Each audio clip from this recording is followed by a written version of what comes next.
Good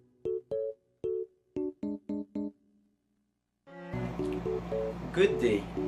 We are the Group 7 and our topic is about production, products, and warehouse safety. So, let me first introduce to you myself. I am Alan Sandoval and I will be giving you a quick overview on our topic. 6 years ago, Stubbs, who is a worker of a steel production company, had been in an accident in a punch press machine in cause of operating it improperly in order to increase his piece rate.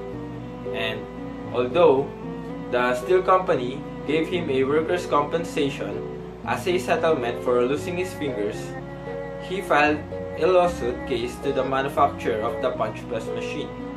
But as Annette, who is a manager of the company, read through their past records, she realized that those records exposed the company to damages, including a lack of safeguards on the equipments. And this could give the manufacturer an ability to countersue them. So, as a result, Annette told Tom, who is new to the company, to immediately throw out all the records and dispose the equipments in order to lose the evidence. But Tom, on the other hand, ponders of what he is asked to do because he thinks about whether this act could harm or help the company and stops. So, the problem here is, what should Tom do? And what are the other alternatives that could be made? So, the next speaker is Alexy Escobar, and he will be discussing first the side of the company and the side of Nick. Thank you. Good day. My name is Alexy Gabriel Escobar, and I will be discussing the sides of the parties involved, Nick, and the factory where he works. Nick, a factory worker of a large steel factory, was involved in an accident using a punch press machine, where he had accidentally depressed the button with his knee. He was given compensation by the company, but it didn't stop there. He sued the manufacturer of the said machine, for he sustained such permanent injury by losing 3 fingers. To chase after the manufacturer seemed to be the perfect idea. The side of Nick tells that the fact that the manufacturer should be held liable for what had happened to him because of the lack of safeguards.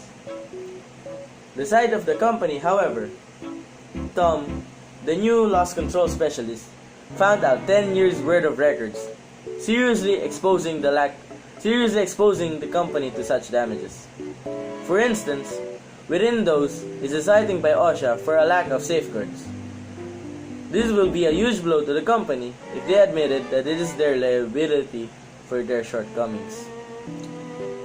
It will also spark a reason for them to lose business. And in line with this, the company would rather destroy and throw away all evidence to keep its name clean.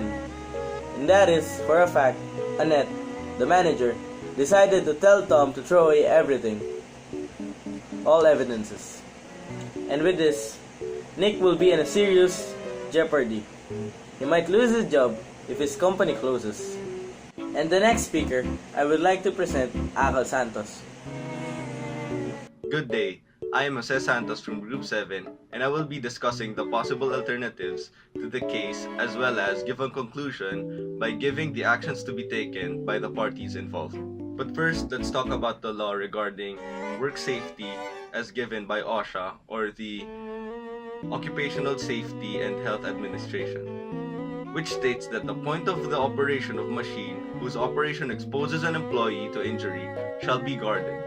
The guarding device shall be conformably with the appropriate standards thereof, or, in the absence of applicable specific standards, shall be so designed and constructed as to prevent the operator from having any part of his body in danger zone during the operation cycle. Now let's talk about the possible alternatives.